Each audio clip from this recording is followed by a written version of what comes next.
we're going to start off with talking about inner child healing and what is inner child healing. So the way that I view inner child healing is when we might hear people talk about the wounded child, we might hear people talk about the subconscious mind, the shadow self. And for me, all of those parts are really the inner child.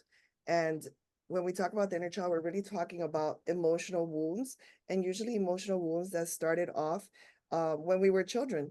That's why we're speaking of our inner child. But a lot of times it isn't just the inner child.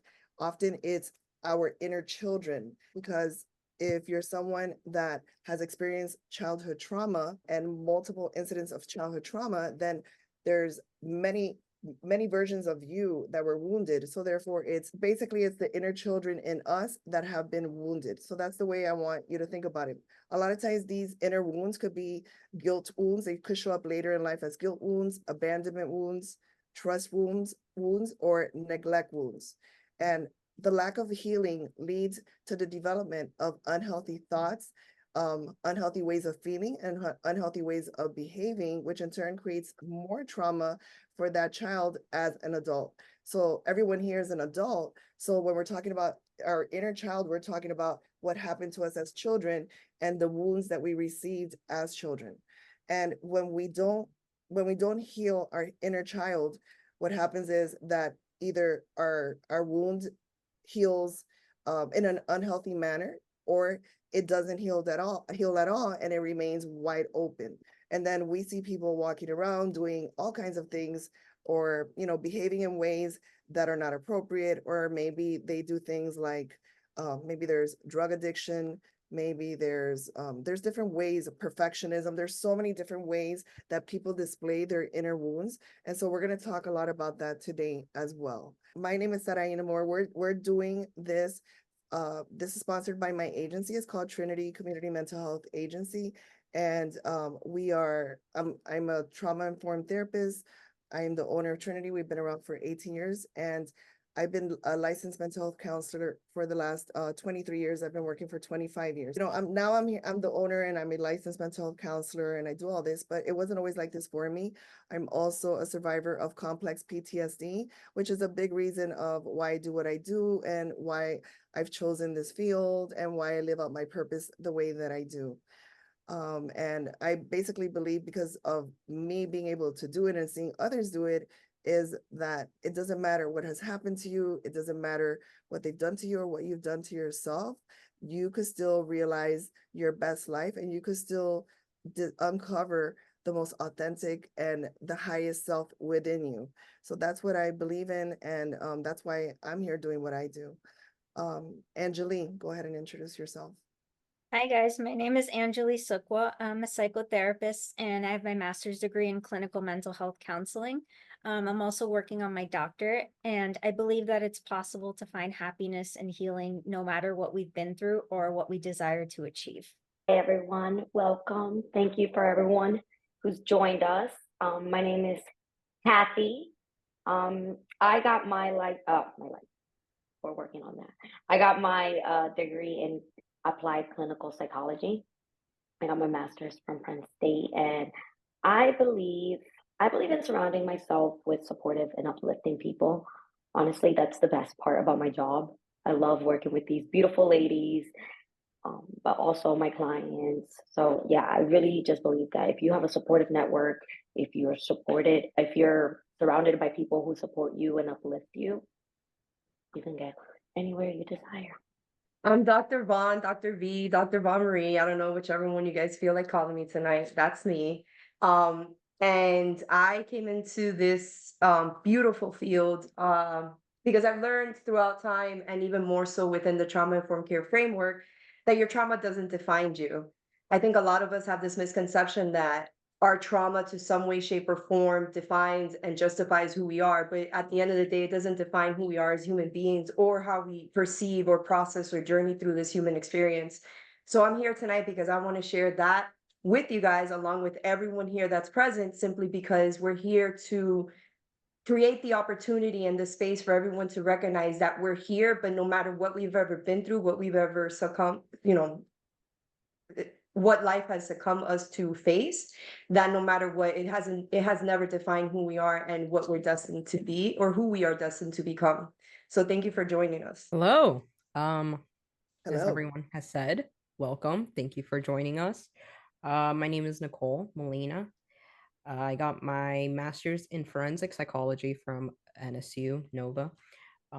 So yeah, what I believe that therapy is so important, not only because it helps you understand and like implement compassion.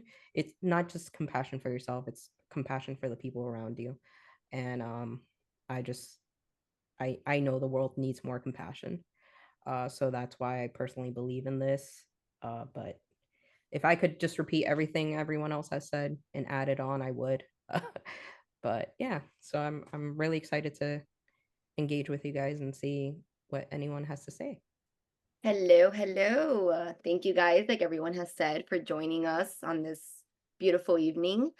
So I obviously I'm a psychotherapist at Trinity as well. I got my master's in FIU with social work. And one of the biggest things that I have really learned in this field, or just kind of growing up, right, is that you don't have to struggle in silence, right? I think that there's this conception or this stigma around therapy and mental health and just kind of all the negative ties that have been to it for so long, that it's okay to know that you're not okay, right? It's okay to reach out. It's okay to not be this perfect human. That doesn't exist, right? We're not perfect.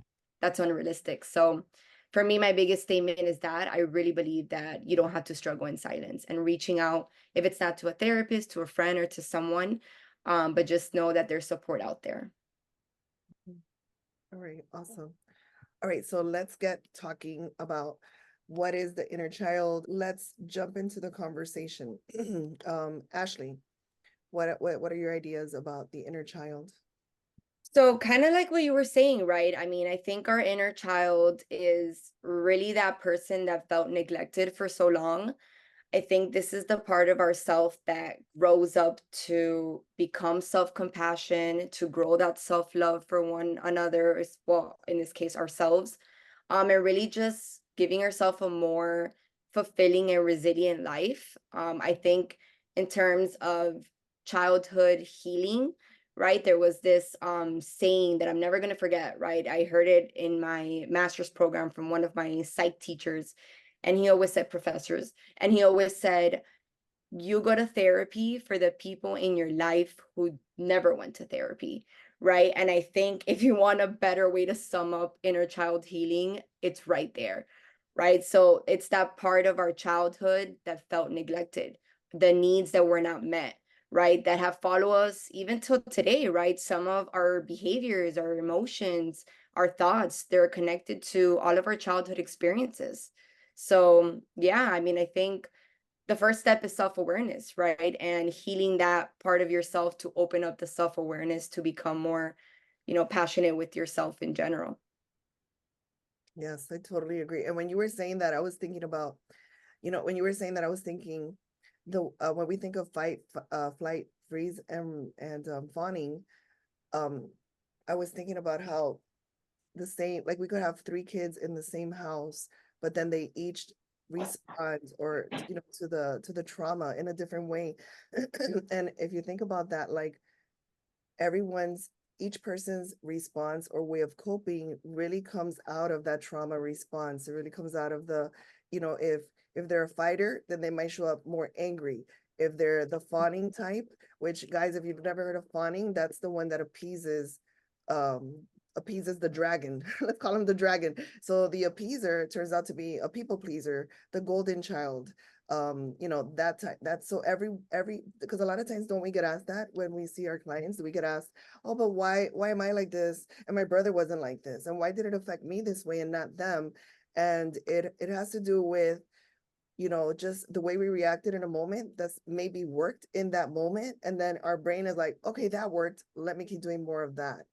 And so there could be so many different ways that a child will respond. And sometimes as an adult, you could catch yourself responding in so many different ways. You could be the people pleaser while also be the one that could rage.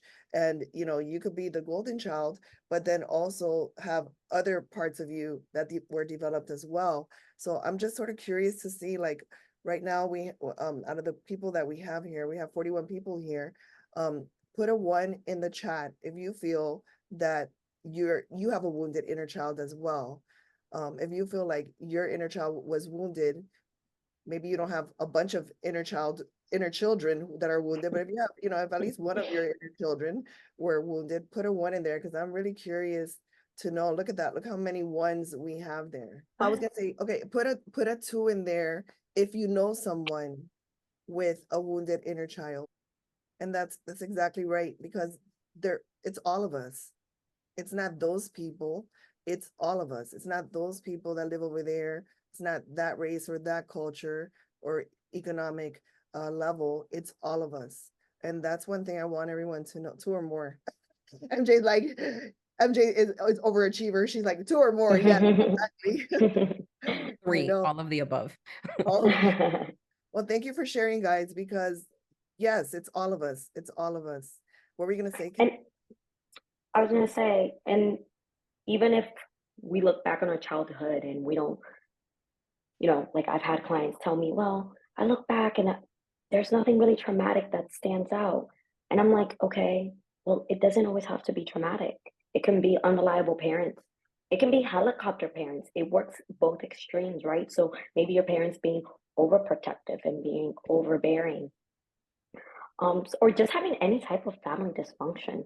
So sometimes the inner child wound doesn't always represent trauma, just some type of dysfunction during your childhood. And but that dysfunction becomes trauma, and then we tend. Yeah. How many of us minimize, or how many times have we heard people minimize their trauma because it isn't as bad as that person's trauma? And Yeah. so even if, you know, there are stressful situations, but then there are situations Right. that are traumatizing.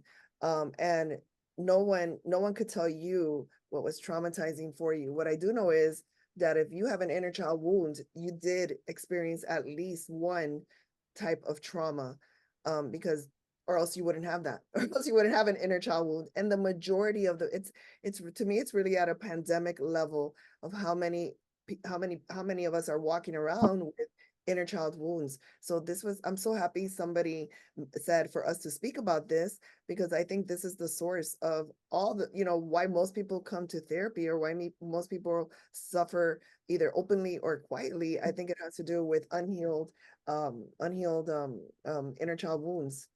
Pandemic Becomes normalized for them, right? So it doesn't feel traumatic because they're so used to that behavior or those behaviors or those dysfunctions. So a lot of people might not see it as traumatic because they're so normalized to it. Or I wanted even to add to that, if you don't mind, because you mentioned different examples of how we can experience that childhood wound, but we can't steer away from the fact that even parents that, you know, that are workaholics and are never home, that creates a sense of abandonment and neglect that stems so much deeper than what we can even imagine, and that still becomes a huge part of our inner child healing that we may not even recognize as a wound, simply because we've normalized that type of environment or situation, for lack of better words. We've normalized that we have to overwork, that we have to be present, we have to pay the bills, we have to be a parent, but we don't understand or see the effects of that when it comes to our children. So I wanted to add to that. Yes, that's such a good point. And then that neglected child, it also opens up that neglected child to get caught up in things that the parents don't find out about, and maybe they don't have the best decision making, or they're not the wisest to be making decisions, and then other bad things happen. And maybe the parents don't ever find out about it. So that's a big, like you said, it's just culturally acceptable, and not only acceptable, it's like most homes, mom and dad have to work. Especially if you live in Miami, people. If you live in Miami, almost an expectation. everybody has to work. Right. Well, so- is it an expectation or a standard at this point? Because it's the standard to live. We need to work to live. It's part of our basic needs. So no matter which way we see it, we're abiding by that need, but we're neglecting the fact of what it creates for those children that don't get to experience their parents in a household like that. So it does, And- it does go deeper than that. And even, let's say, you know, if they are spending time overworked, right? So we hear this a lot where it's like, oh, she's an iPad kid, right? So what does that mean? Because it's easy parenting, right? Sometimes you get home from work. I mean, I don't have kids, but I have a dog, and sometimes I get home from work and I'm like, oh my gosh, this dog. I could not imagine, you know, catering and, you know, being present for a child. But it is easier to just give them an iPad. It's easier to give them their phone. And that is neglect. And so, yeah, just wanted to add to that, but it does go further than that, though. Nicole, I saw that you were gonna say something. Was I? Oh, you're If I was, honestly, the ADHD kicked in and I just got so enthralled in what Kathy was saying that I was like, out of sight, out of mind. you were thinking about your own doggy.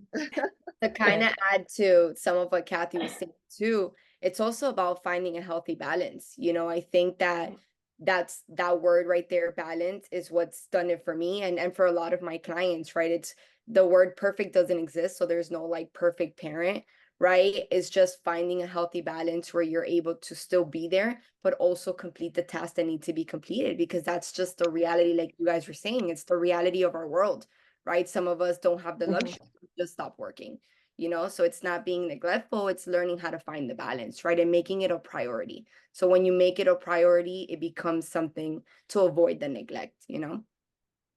Yes, exactly.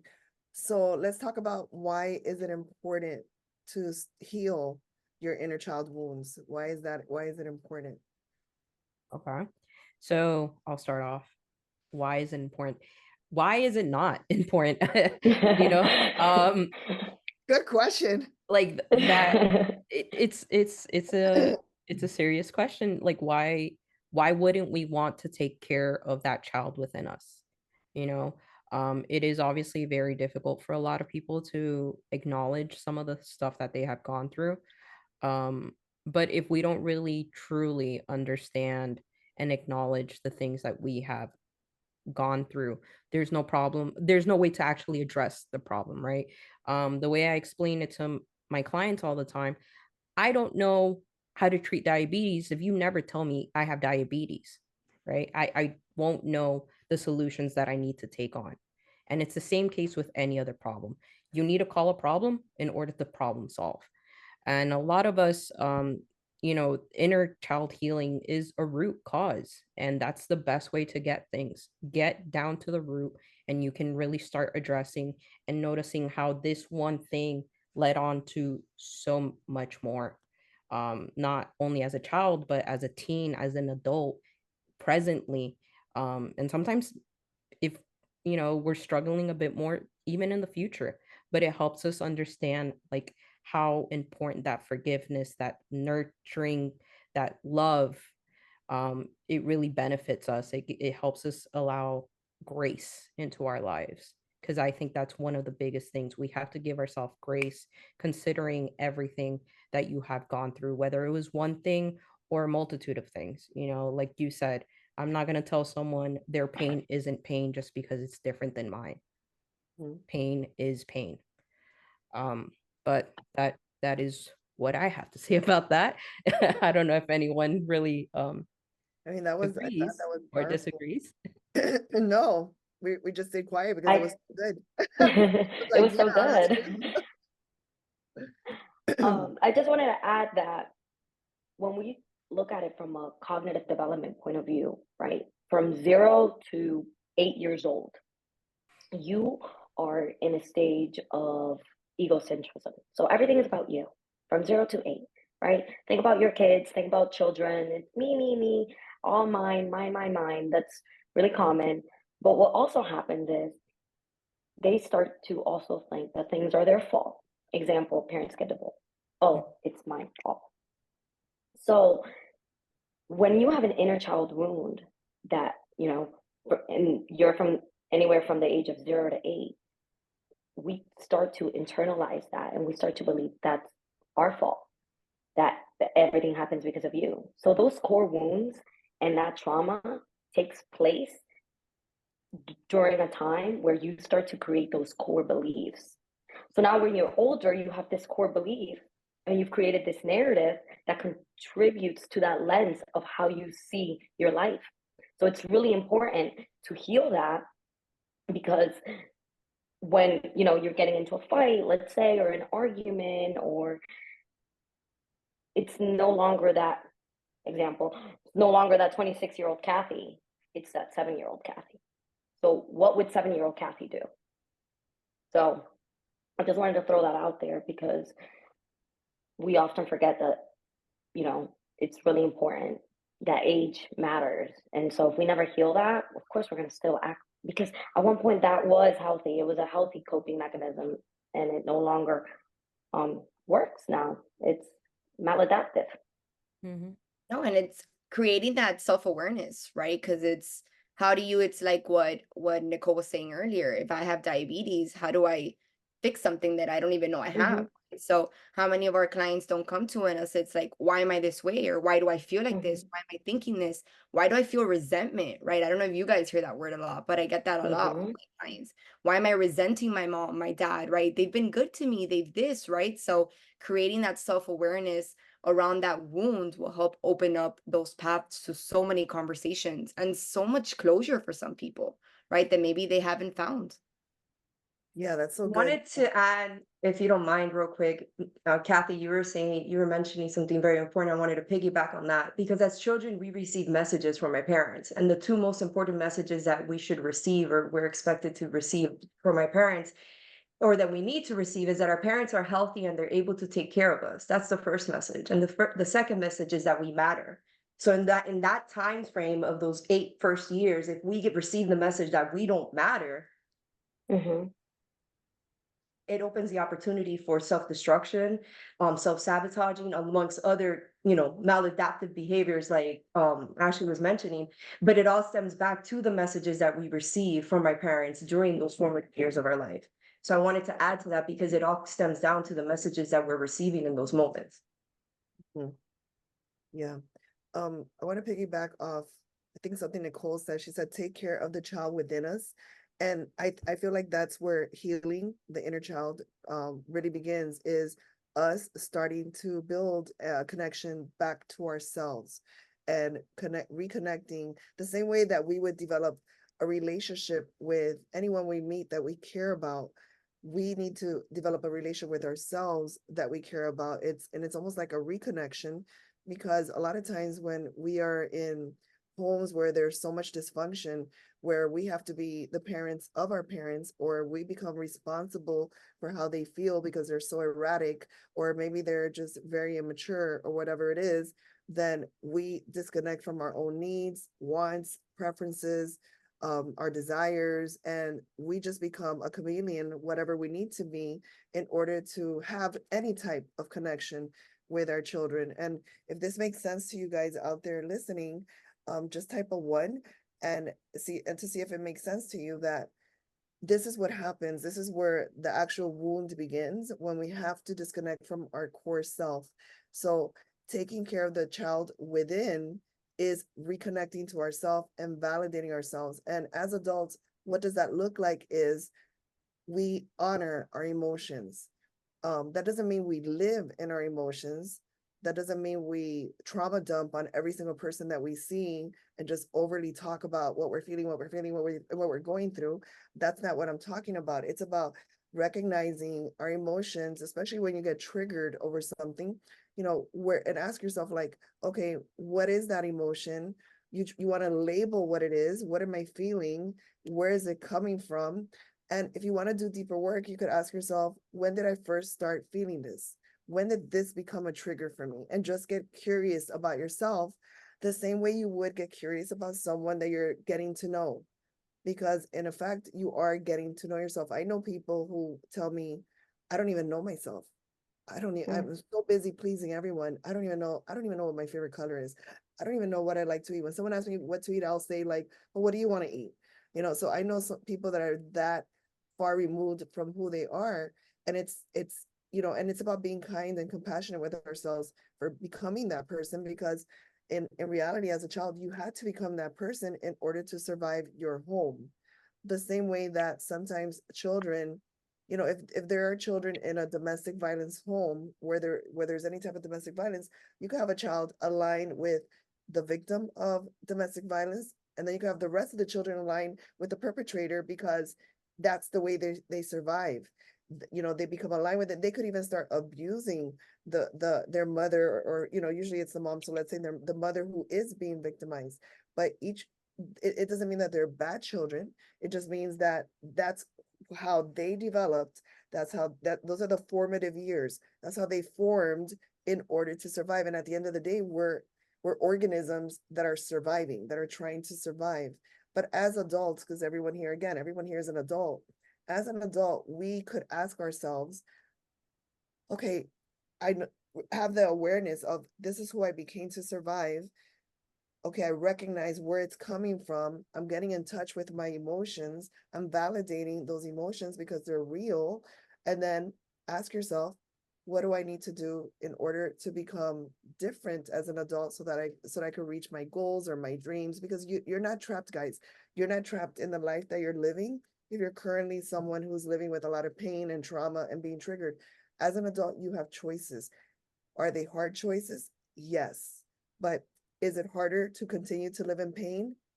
Yes, I think so. I think it's harder, but a lot of the healing that people have to do will result in losing a lot of relationships. And I feel like that's a big reason why people don't take on the healing journey, because they're so afraid of standing up for themselves and healing their inner child, because they know that those people who are benefiting from who you are right now are not going to stick around.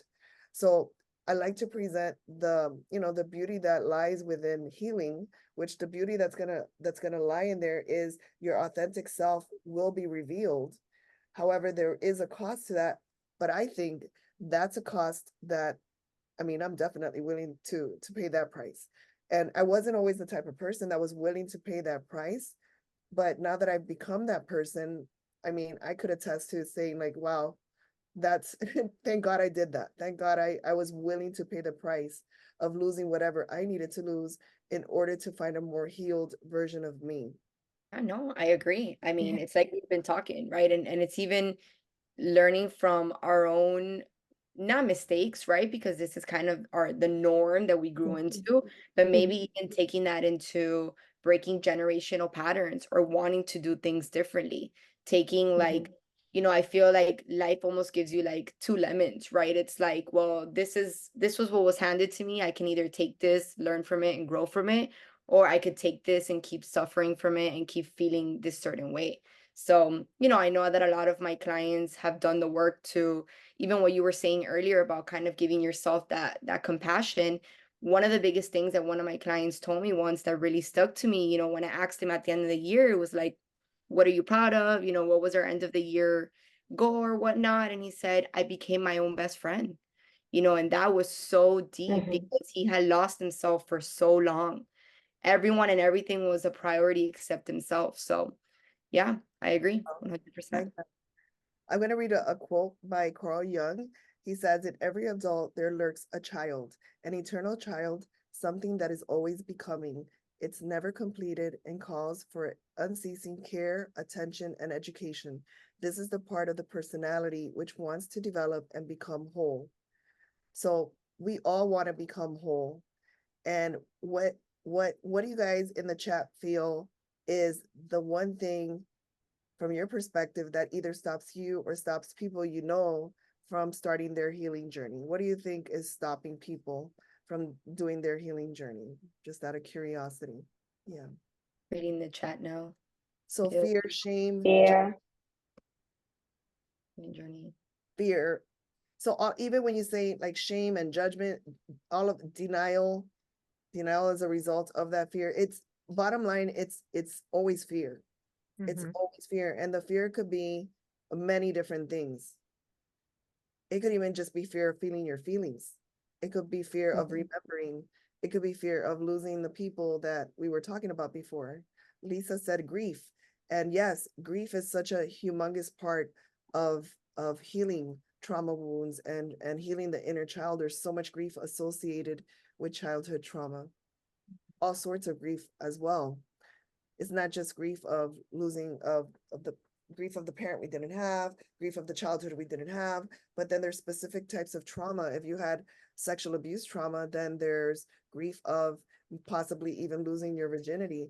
There's all, when we talk about grief, grief isn't just grief of losing someone. That's just one type of grief. There's all kinds of different griefs associated to trauma. I do Even agree. the grief of what some people create for themselves that doesn't happen, right? Mhm. Kind of the hopes or what we create in our mind, what we want for ourselves, and then to kind of see it not play out that way. Yeah, the Yes. person that we wish we Yeah, could, yeah. the person we envision or give ourselves that illusion of who we could be. Like that part, grieving in this process, or anyone that's doing inner child healing, is probably the number one thing that you have to sit with. And we've been so conditioned to believe that we're not allowed to sit with these emotions, that grief kind of overpowers all of that, and it overwhelms us because it's the only thing that we've had this illusion, we've had this understanding, this belief of this is who I am, and this is who I was supposed to be, and that never happens. So, grief for healing is just so important, and especially when it comes to that inner child healing, simply because it's almost like it is the exact dose that you need in order to come back to that person you once were. Because you're grieving to come back to that person because that person was taken away from you to some degree, with regardless of what experience you've had in life. But it's grieving that person that you could have wished you would have been, and that person that you once were, and that person you will never be. So it's Mhm. that grief itself is just so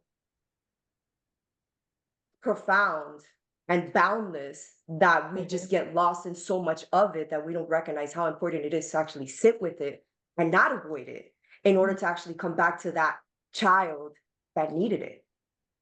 And we Yeah. get comfortable, right? We get We get comfortable comfortable. eating. I was just about And to one say of the that. biggest things, it's probably my favorite phrase for everything I do, right? It's you have to be uncomfortable to be comfortable, right? And it's going to feel very uncomfortable in the beginning. It's going to feel triggering. It's going to feel like, what is this? Why am I feeling this, right? But once you pass that very thin line, you're going to say, wow, I can't believe I sat so long feeling that, right? So, yeah, I think we become comfortable. We become comfortable with the sadness or, with everything that lies underneath, really like the surface, right? So, yeah, I agree. Yeah, it's creating that It's space to sit shattering with that that, discomfort. Right. You have yeah, to sit with because that it's shattering discomfort. our reality. It Yeah. shatters the reality that we've said we've created. So it's not just grief about the past, but also grief about the future. Yeah, Because Lisa said, um, um, the grief has to do with commitment to the dream lost. And that's so good. I like that. I like that. Hmm. That's so good. And that actually, that's a good, I mean, we're not talking about relationships today, but that's a good point for breakups too. If there's a breakup, what do you're not, you might not, you might not even be in love with the person anymore, but then you have to grieve all the dreams you had with that person. So anyway, that's side note, people. And she was saying that she never thought of grief in that way either. Yeah, with all the different things, the different parts that grief is such a huge part of healing. I mean, definitely. And also like even with, I've worked with a lot of women who adult women who have a mother wound. And a big part of it is grieve, allowing ourselves to grieve, that mother that we deserved and never had. So that is such a huge part. And that could be the same for your family, for it could be your just put your parents together in a little package and say I didn't have the parents that I deserve to have, because all children deserve to have parents who are going to love them and be healthy, like what Dr. Vaughn was saying. All kids deserve that, desire that, want that, need that. And I know, like, I meet a lot of adult clients that they could be 40 years old and they're still like, the inner child is still there with this huge desire to have validation. Finally, could I ever have validation from my parent? And part of it saying, you might not ever have that. And you will be okay, even if they don't give it to you. And let's grieve that. So part of therapy and part of that healing process is coming to accept, that may never happen, and that's okay. Let's grieve that. Let's move on, and you give it to yourself. And I know that's really hard to do. And us sitting here, all of us sitting here have our own little versions or big versions of trauma that we've had. So we're not sitting here as, like the gurus. No, we just happen to study this. We just happen to study this. I happen to just turn my pain into my purpose. But I feel like probably a lot of people here on the panel have done that as well. So even though there's a lot of pain in the trauma and in the adverse childhood experiences that we have, there's a lot of times, very often, there's a little hidden gem in there that becomes our purpose. And a lot of times people don't like to hear that, but that's my truth. And it's also a very empowered way for me to look at things. Looking at things that way helps me become the creator of my life. And that's why I've been able to create my life and develop all the things I have instead of being a victim to what happened. And so that's something that has worked for me. So I could offer that to you guys. Just that little shift in thinking, just empowers you to be a better version of you. All right, so Yeah, and I was just gonna say, I completely agree with that, and I think it's kind of shifting your perspective, you accept the fact that things are the way they are, doesn't mean that you're okay with it, but you have some sort of acceptance about it, and you look at how you can grow and move on from that point and where you're at. I've actually gone, to add to that, Angeli, I've actually gone through the stages of grief with my clients who I'm doing inner child work with, because they do experience it. And like Sarai was saying, it's not a linear process. Therapy is not linear. Inner child healing is definitely not linear. And grief is definitely not linear. So 100%, yeah. okay, so what are the benefits of inner child healing? Yeah, so as we've been kind of talking about, a part of inner child work is healing your emotional wounds. And the other part that maybe we don't think about is recovering that creativity and that playful state that we're in as children, right? And so that's one of the major benefits of inner child healing. So as adults, and I know we touched on this a little bit ago, but we sometimes stop taking chances due to what? Our fears, right? And so whether it's the fear of not being good enough, our fear of being judged, rejection, maybe a fear of failure, we all at one point or another sometimes experience that. And at the other end of that, we have to look at the fact that if we don't take chances, we don't have that opportunity to learn and grow from our mistakes. And so the inner child work, it allows you to restore that part of yourself that felt free and felt unafraid as a child. And so, a powerful question that I kind of ask my clients sometimes is, what would you do if you weren't worried about that inside noise or that inside chatter? That's Right. a good question to ask the chat. Yeah. So what would you guys do if you weren't worried about that inside noise and that inside chatter? I'd love to hear what you guys have to say in the chat. And I think it's something that is really important to look at because it kind of it forces us or encourages us to see the other side. Don't we just love the miracle question?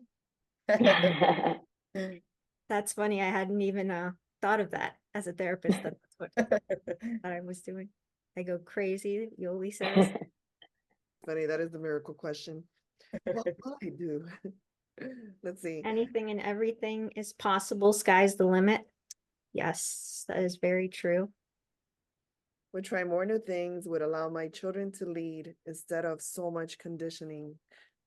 There's a really good book on parenting that it talks about that. It's called Conscious Parenting by Dr. Shefali. Molly.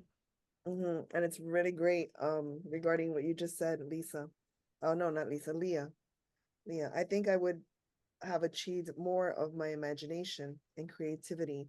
Well, your imagination is actually a higher functioning, it's your tool.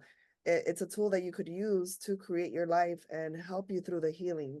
Because a lot of times, like, I really like everything you said, Angelique. A lot of times, like, that creativity and that playful state and all of that gets lost in us in the trauma response. So using your imagination instead of to create more problems and catastrophic ideas in our mind, because that's what happens, and that's normal. That's normal that if you're someone who experienced severe childhood trauma, a part of protecting yourself is to foresee the future and create catastrophic possibilities so that you could be prepared for every single catastrophic thing that's ever going to happen in life, you know. But then what happens is that you're only using your imagination for that, and you're not using your imagination to create an amazing, beautiful life that you have every possibility and every chance to create.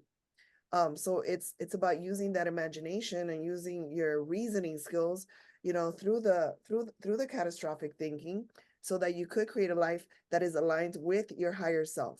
Because when we allow the inner child to run our life, it's like, yes, we look like an adult, but whichever inner child decides if shows up, fear is one of our inner children. So fear shows up and wants to act out in fear, or wants to have a temper tantrum or whatever it is, then you're not really creating your life out of your higher self. You're still showing up as your lower self. And we all have a high we like I said the other day in another webinar, we all know that each one of us knows our version of our lower self, because we all know our secret ugliness, the ugly stuff we've done, the bad things we've done, the stuff we won't tell anyone. So we know our lower self, right? But we also have a higher version of ourselves, and that higher version will show up when you start your healing and transformation journey. And notice how I didn't say when you're healed, because that doesn't exist. But when you're on your healing journey, it's you start peeling away at all of these layers of stuff that we've become, so that the true you could show up, the most authentic you, you know, the most beautiful part of you, your most radiating, vibrant self could show up, because that person does exist in there.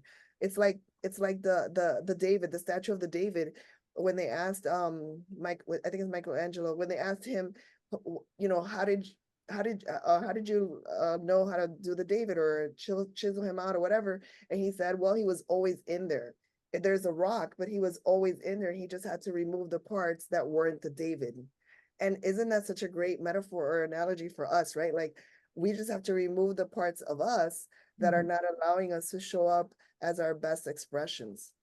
And that's even where you hear, that's even where you hear like, this is too good to be true, right? Or like you're waiting for the next bad thing, and you're like, wait, like things are too calm, right? Things are too peaceful. So you're sitting waiting, right? Because you're not used to that. You're not used to that. So true, because then we create it. Then we start chaos in our life. We're like, wait a minute, this is self-sabotage. It's the concept of being bored. When we're bored, we're like, what's going on? But we're allowed to be bored. We're allowed to take that rest. But when we're bored, we're like, this is not chaotic at all. That's weird. Let's do something. Let's do something. And those are all, this is not my norm. Those are all symptoms. Those are all symptoms, because if in your moments of not doing anything, you feel boredom and not peace, and that happens to you often. And I'm not saying that you're being bored is a symptom all on its own, because sometimes we could be bored. But if you very often feel bored when you're by yourself, then that is a symptom, because that shows some type of discomfort in you being on your own by yourself and being in quiet. So the quiet could trigger your boredom, which really just means there's an uncomfortable feeling underneath that, because there's something there. Either you're too uncomfortable with yourself, you've never really met yourself, you need chaos. The need for chaos is another symptom. You know, that isn't, but we all know this. We're all nodding our head. Why? Because we all know that we're all guilty of that. We're like, there's nothing happening. Let me create something. Let me create like, a I know little you're mess. talking to me, you know. Excitement junkie, she says. Yes, exactly. And yeah, just going back to kind of what we were saying, you know, it's easy to get caught up in what other people's perceptions or expectations of us are. And, you know, when we let those voices drown out our own inner voice, which we're human, right? We sometimes do, we kind of lose sight of what we want for ourselves. And going back to the idea of the inner child, you know, it's kind of, you're holding on to those hurts because it keeps you safe. You know, there's a certain degree of safety in that. But when you let that fear go, it allows you to explore and reach your full potential. You know, you can become more innovative, more creative, like we said, more daring, resilient, all those different things. It allows you to go there, and it allows you to grow. And, with that, we talk about the benefits, right? There's improved mental health and overall well-being. You are able to heal those emotional wounds, those traumas, foster healthier relationships, whether that's improving our communication or our boundaries. I think we all are working on that at some point or another in our lives, no matter how healed we are, right? There's no such thing as healed. We're always trying to improve. And I think that it kind of allows us to identify and express our emotions. And in doing so, we kind of understand our pain and understand the past, and we kind of utilize it as a tool for our continued healing. Yes, that's so good. Yes, yes, yes. So how do we know when we're ready? And I'll ask the chat. When do you guys feel we know we're ready to start doing our inner child healing? When? Well, before we talk about, when, I think it's also really important to talk about the signs of that inner child wound. And I know we've kind of been talking about it, throwing it here and there, but there are some major signs, that aren't just emotional, they're psychological, they're behavioral patterns too, that we can become more aware of. And one of the biggest one is emotional reactivity. So just this disproportionate emotional response to minor triggers, right? And this is when I like to talk about the reaction versus a response. So a reaction, someone scares you, maybe your reaction is to scream or jump. There's no time or space to think about a response. And sometimes this happens when we have the inner child wound. We don't, instead of responding, taking a minute, taking time, choosing, deciding what we're going to say, we just react, whether it's out of anger, out of frustration, or even out of, defensiveness. We tend to just react. So it's really important to sit in that discomfort. And it's really important because it really teaches us how to separate our emotions from our thoughts and our actions, because not everything deserves a reaction. Sure, you guys have all heard that before. There's also, I believe, Sarah, you were talking about this. Unhealthy coping mechanisms are a huge sign of that inner child wound, whether it's addiction, emotional eating, and now I was talking about it earlier, but excessive screen time. What we don't realize with excessive screen time is that we're avoiding, right? We're shutting down. Sometimes, spending excessive time on social media. We're escaping our reality. We're avoiding to deal with our emotions. Not all the time, because I will say, I love TikTok. It's my pleasure. It's my guilty pleasure. But if you find yourself just overly, engaging in these behaviors, it could be a sign that there's an inner child wound. Low self-esteem, I know we've been talking about that a lot too. The persistent feeling of worthlessness, guilt, or even shame. Maybe having that self-critical voice, right? Trying to be perfect, but thriving for these unrealistic goals or standards. It's really just a lack of compassion to ourselves, to our inner self, to our childhood self. Yeah. And then the biggest one I see is relationship challenges. Okay.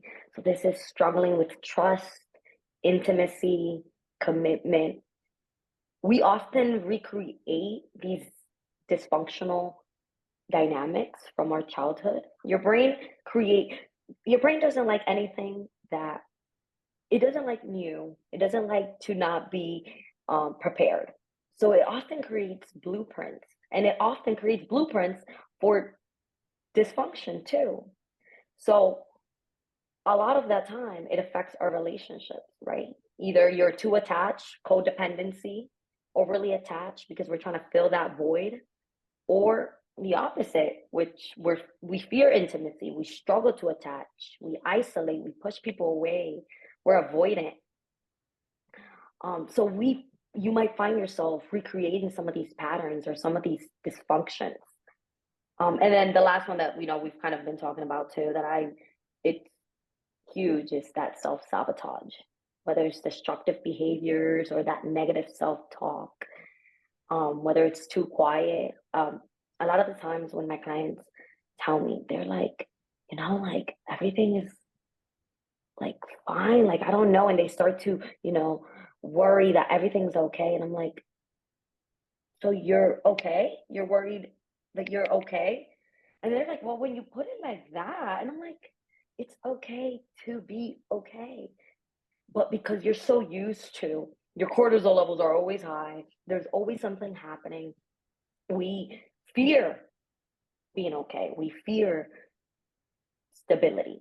And I often ask them, so you're stable, everything's stable, work is stable, relationships are stable.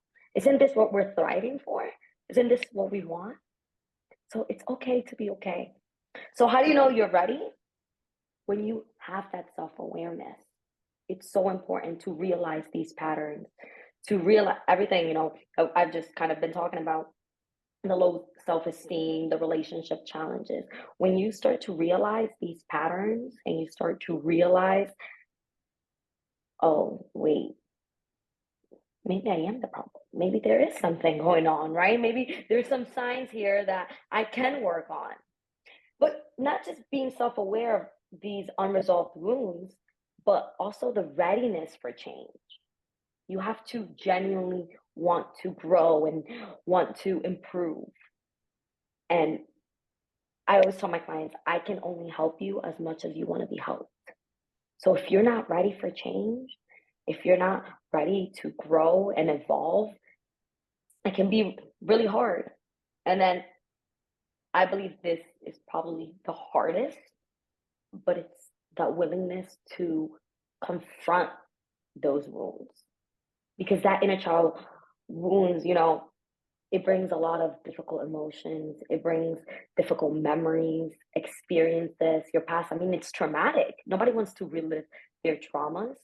So you got to be prepared to confront these. But also, you got to be prepared to confront them with compassion and courage. Because, as I was talking about, part of it is, right, having that low self-esteem and being self-critical. So how do we know we're ready? When we're ready to confront these past wounds, when we're ready to talk to ourselves in an encouraging and compassionate way. Kathy, I wanted to add, give yourself grace too through this process. Because yes, we can show each other compassion or show ourselves compassion, but we definitely have to include the ingredient of grace. Because without that key ingredient of grace either, we need to allow welcoming all of that back into us that was taken away or never even given to us. So we need to give ourselves that compassion, but most importantly too, that sense of grace. We have to bring it in. We have to bring it home. You become your own parent, right? That's kind of how I look at it. You learn to become your own parent. And that's where you repair yourself. Right. You repair. You fulfill those needs that just were never met, right? Yes, exactly. Stacy says, Rumi said, the cure of the pain is in the pain. It's so powerful. Yeah. And I wish I had like emojis so I could be throwing fire every time you guys are talking. I'm like, I was where's trying the to throw fire? some in there and I I'm like, where's the couldn't. fire? I only see a hand raised thing. I don't see any I got fire. you. There we go. Oh, wait, here we go. Boom. Oh, there. That's good though. I wanted to be flying up while you guys were talking. Vaughn, because you mentioned reparenting, exercise I do with my clients when it comes to reparenting is when they're, going through something very difficult or struggling. I tell them to envision themselves as their 7, 8-year-old self in their room, right? And then I tell them, what would 7-year-old self want to hear? Yep. And then often it kind of clicks to them and they're like, oh, I don't need a solution. I just want to be heard, or I just want to be validated. I want someone to acknowledge me, right? So it's really powerful, and it really shows you how that parenting is crucial and how you do got to reparent yourself. And break not only that, but that's what ties in that level of self-awareness, Kathy, because at the end of the day, you need to be conscious enough and intentional and aware enough to recognize this is not 37-year-old Vaughn. This is 5-year-old Vaughn that wants to throw a tantrum. So it's about coming back into that understanding of what's going on. So yeah, I'm glad that you mentioned that, because we do it does take us back to that moment in our life where we are emotionally dysregulated and we haven't really overcome that or even sat with that. So yeah, Mhm. absolutely. I'm glad that you mentioned that, because that reparenting process, or in that moment, you are taking yourself back and you are telling yourself, that 5-year-old, 7-year-old, 9-year-old, 13, 14, doesn't matter which child it is, 18-year-old child, you're going back and you're telling that child what you always wanted to hear, that you couldn't Mhm. hear because the person that was meant to give you that message couldn't relay it for themselves. So, it's important that we do reparent that part of ourselves, or that child in us, because it's everything exactly. We know best what we want to hear. We get to validate ourselves at the end of the day. And when we have these wounds, this is how we validate that for ourselves. So I'm Mhm. glad that you mentioned that, because it's the most, it's part of the parenting process. We have to validate that part of ourselves, and we have to do it for ourselves. Yeah. Yeah. And for people in the chat, if you guys are enjoying this, next week I'm going to be having another event, which will be all week long. It will be Monday through Friday, 7 to 9, and we're going to have 21 speakers throughout the week. It's going to be a little different from this, because it's going to be, it's called the Unleash Your Greatness event, and people are going to be telling their stories of how they've overcome and what the key to their unleashing their greatness has been. So I want to invite all of you to come. I'm going to put the link in the chat so that you could go ahead and register, and it's a free event as well. I just wanted to throw that in there. If you're enjoying this, then you're also going to enjoy next week. And Dr. Vaughn will be speaking again. And Dr. Vaughn. Dr. Vaughn. She's Thank not you for just putting me on the Vaughn, she is spotlight. Dr. Vaughn. Dr. Dr. Vaughn. Vaughn. Guys, I just been bugging her all day about Dr. Vaughn. It's like, I mean, like Vaughn. I'm not- James Bond. Yeah. I told her I was gonna try to make the joke, but I don't do good with But I jokes. nobody, I feel like no one's gonna get my dumb jokes. All right. I'm not gonna deliver it right. That's that inner child that can't tell jokes. Someone's I'm gonna asking bring if it we'll back. be able to Yes, I'm give gonna. them the chat. I'll email it to you guys. I'm gonna email it to you guys. Unfortunately, I did not record the first 5 minutes, but it's all good. I recorded the most important parts. Not perfect, people.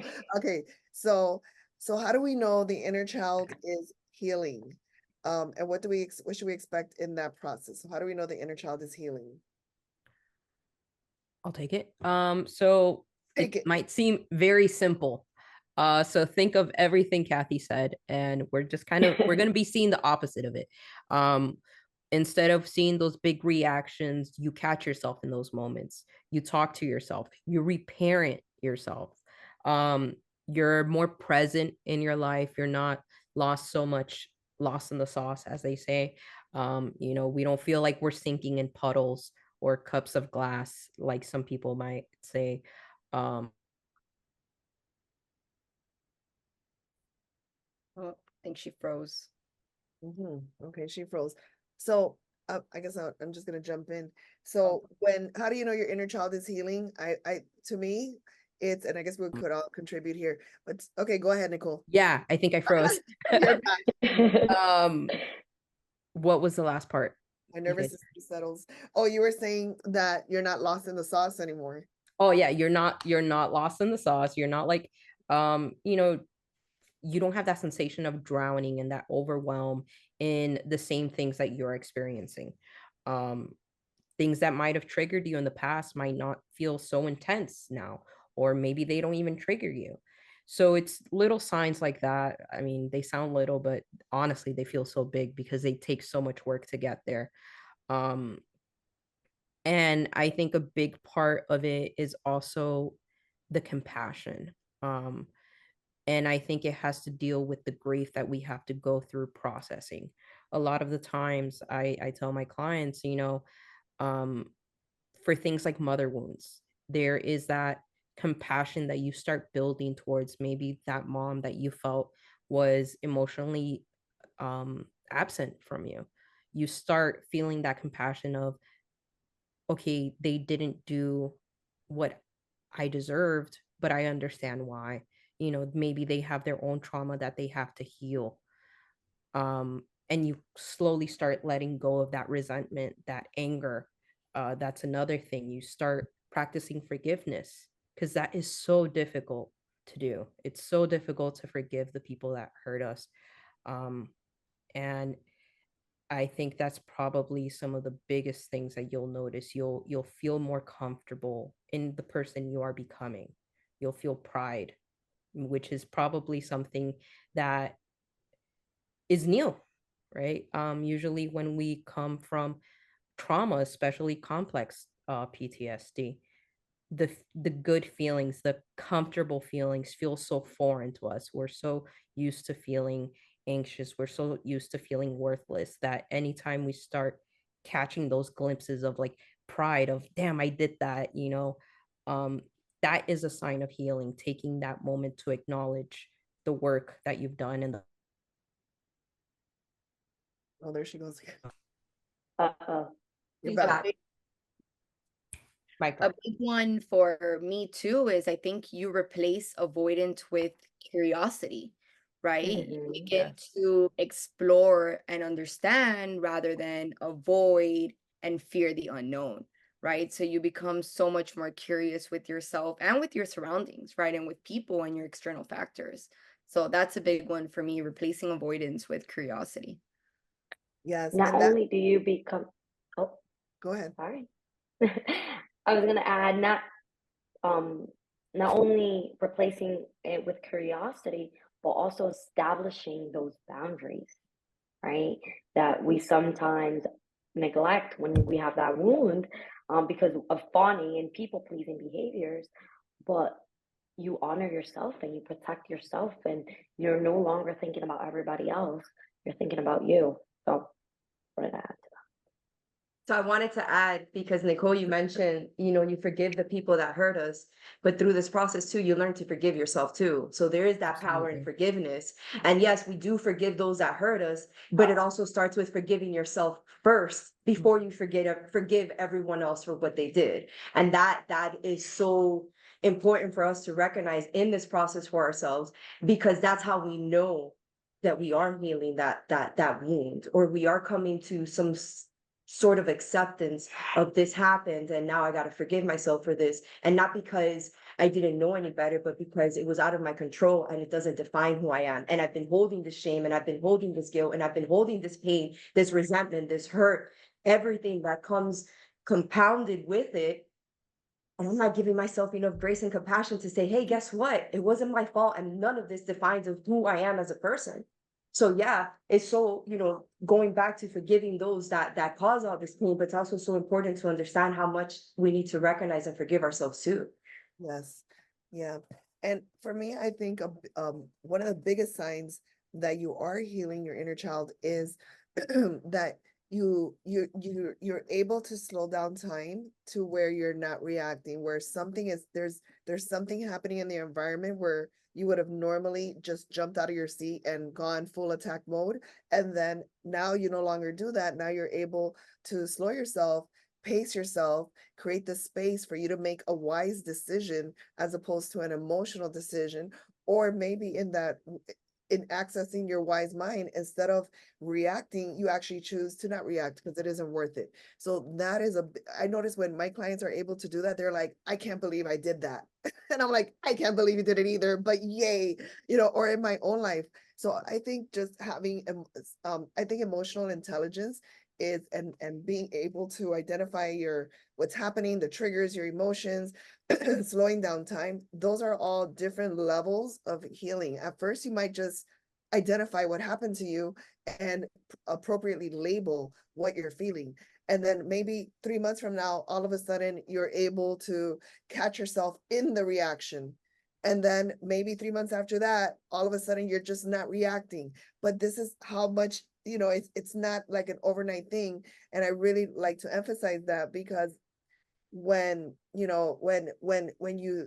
react to something, or let's say, for example, there's something that you thought you healed from and you get re-triggered, and then you react again, and a year went by and you thought you were healed, And then now you're putting yourself down and saying, wow, I never really healed. I thought I healed, but I never really healed because I can't believe this happened and I can't believe it's hurting me this way and I can't believe I'm still reacting this way. Well, that trigger or that reaction that you had in that moment doesn't mean that you have not healed, because all the healing that you've done doesn't just disappear. You're actually at a higher level, and now you got re-triggered because that trigger and that emotional reaction is only telling you that there's still something there that you still have to heal through at a deeper level, as opposed to thinking that you're not healed. Once you're in the healing journey, it just becomes a way of life.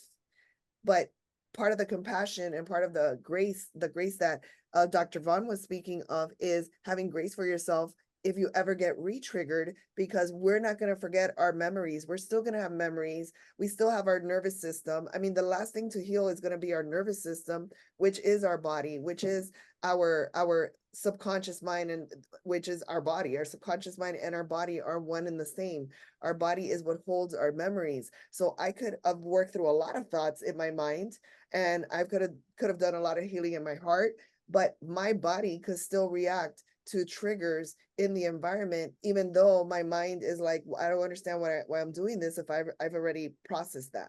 So this is what happens to everyone. And part of, if you understand this, you will have more compassion with yourself. If you ever get re-triggered, or you ever become you could become a lower version of yourself for about an hour, but that doesn't mean that's who you are. Then you just make a choice. This isn't who I want to be. I slip back, and then you ask questions. You become curious, like what Ashley was saying. What made me? What triggered me? What made me go back to being that person? Okay, what do I need to do next time? So that's a way more compassionate way of looking at things, and that's you being on the healing journey. Yeah, and I think having the insight and awareness to even realize that you've had that relapse or that slip. I don't want to call it a relapse, but you maybe you feel like you fell back a little bit.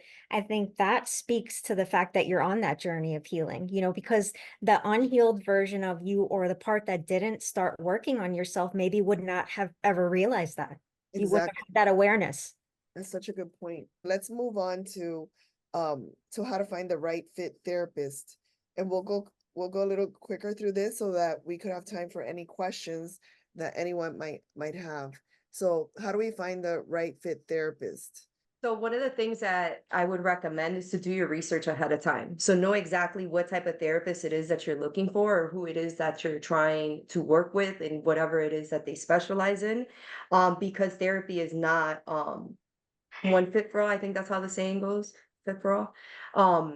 So you want to do your research first. You want to understand what skills this therapist has. So there's different platforms where you can research that for, but depending on where you're looking for therapy, it's the most important thing is to, or at least where to start. The first step, or that first initiative, is to do your research in their skills, in what they specialize in, what their certificates or certifications are in.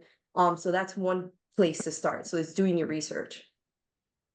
And apart from doing your research, interview your therapist. I always tell my clients this: interview your therapist. Just like I'm asking you questions, feel free to ask me questions. I know it can be, kind of new, and you might not know what to ask. So I always tell them, next session, write down, put it on your phone, write it down in a journal, questions regarding either my background, training, my own approaches, my therapeutic approaches, my experience, any concerns, any questions, fun questions, like what's my favorite show? I'm open to all of that. But seriously, it's just like an interview, right? Like if you go to a job, not only is the employer interviewing you, you're also interviewing the employer, because you're like, is this job a good fit for me? So same goes for a therapist. And honestly, just trust your instincts. Pay attention to how you feel when you're talking to that therapist.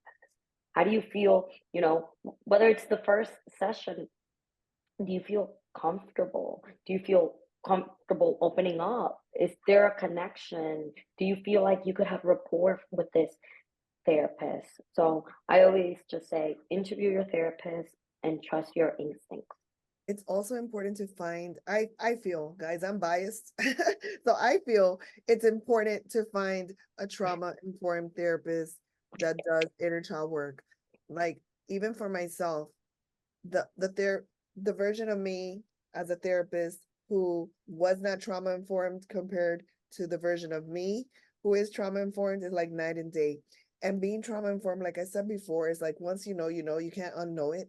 It's a knowing. I believe everyone should be trauma informed, not just therapists. I believe we should have trauma informed uh, police stations, churches, schools, hospitals, like everyone should be trauma informed because I truly believe that childhood trauma is a pandemic issue. So find a trauma informed therapist, especially if you're going to do inner child healing work. It's just the results will be completely different. The approach is completely different. The way that you're assessed initially is completely different, and you'll get way better results. Mm-hmm.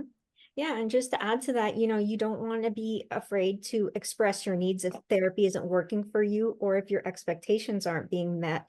So, you want to make sure that you feel comfortable to have that open conversation and that communication with the therapist about the overall process and even how it can be better facilitated for you. Because, you in some cases, what you need best, right? And how to have that work out.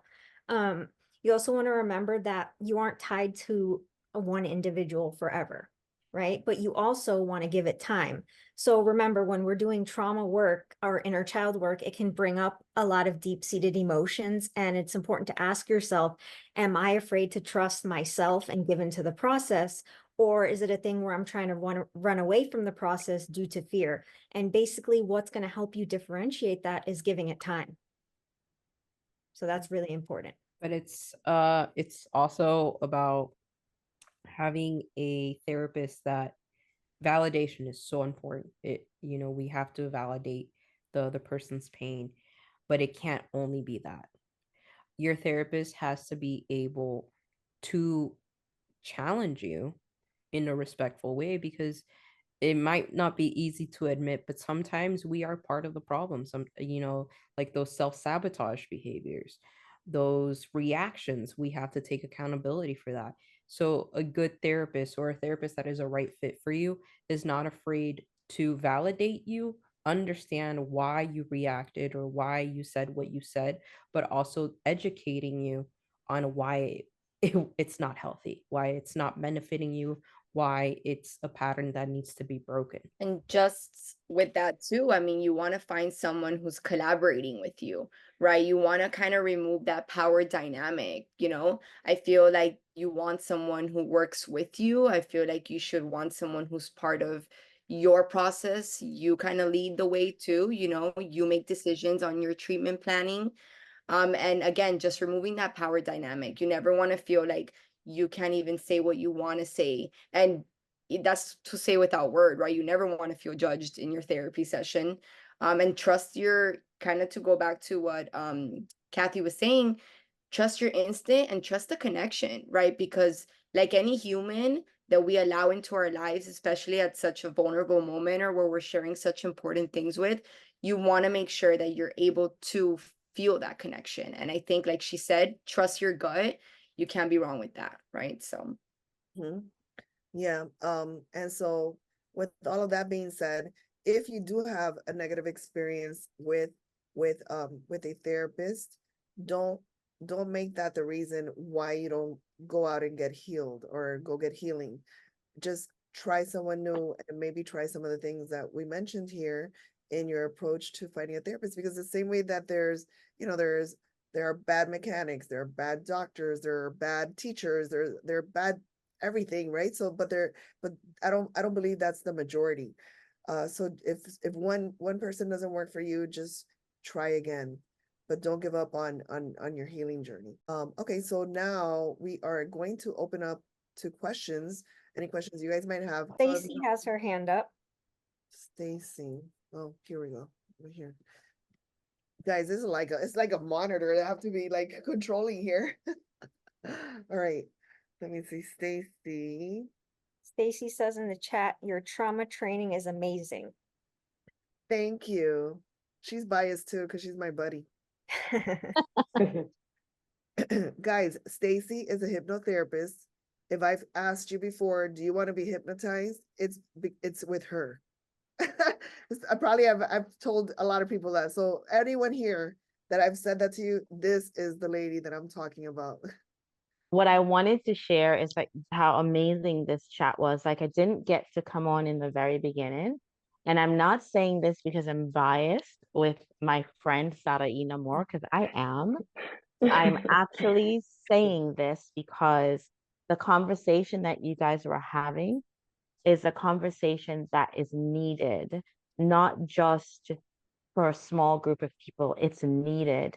When you spoke about the trauma informed necessity, like for teachers and everybody else, it's needed for everybody. Like the whole culture and society needs to be trauma informed, because we're walking triggers, all of us, right? No matter how aware we are or what we do, there is always something that we need to do on our healing journey, or another step or another level. So I really, really love this conversation. And so my vote is we have more of it, Sarai. And I just wanted to share how amazing this was, how impactful it was, just me sitting here listening in. And so that's the first. And the second is that when you guys were talking about inner child healing, I just want to put a stamp on how powerful that is, and how powerful it is coming from a person who is a hypnotist and use hypnosis to help people to go through that process.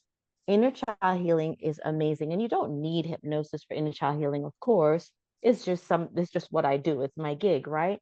But it is so powerful that we are able to acknowledge that child who has been sitting in the back burner, in the closet, wherever, waiting, desperately waiting us to acknowledge them and acknowledge what they've been through. It is so important.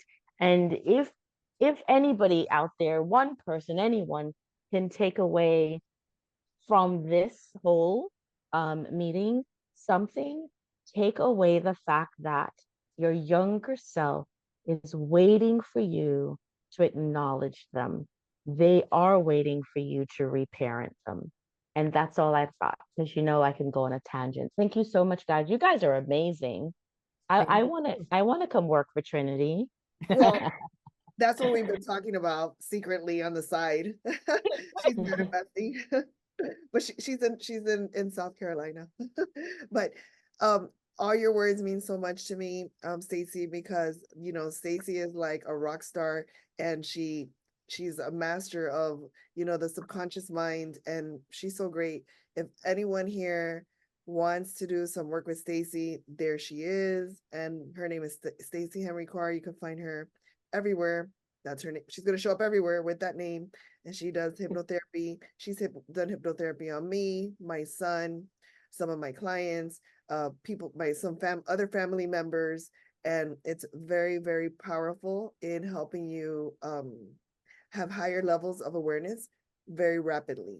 And it helps me with my clients, because with her, we're able to do quick awareness, so that then we could actually even shorten therapy and get through things quicker. And by quicker, I don't mean quicker and not deep, because hypnotherapy actually goes very deep, and the person does receive a lot of awareness. So your words mean a lot to me. Thank you. And look, my whole crew just met you. They'll be calling you too for hypnotherapy. Hello, whole crew. Hello. I Hello. love you too. I love you Thank you for your too. kind words. Yeah, thank this is you. amazing. That This was is great. amazing. There will be more. Anyway, I want to honor all of you guys. Hopefully, we will continue to have these conversations, and with each and every conversation, your knowledge base on everything related to trauma and healing and psychology and all of this will start increasing. And what's beautiful about that is that that causes you in your awareness to become an agent of change. Like what I was saying earlier, that once you know, that's what will happen to you. Once you know. And when a lot of judgment sort of disappears, because now you start understanding human behavior. You understand why people show up in their lower levels. And so from this point on, I want you to remember that when you see an individual showing up, whether it's in Ross or, Walmart, or, or it's a family member or it's a family gathering, and you see them showing up ugly, you see them showing up angry, nasty, critical, maybe disconnected, maybe it doesn't have to be in that direction either. Maybe they're just sad, very anxious for other things. Just categorize it as, okay, there's something about them where they're showing up as the lower expression of themselves. And then, like what Ashley was saying, get curious about it. I wonder why. I wonder what happened to them, because being trauma informed means that you stop asking what's wrong with this person, and instead you're going to ask what happened to this person. And that's you becoming curious. What happened to this person for them? The rest of that you're not going to hear in school. This is the part that I'm adding.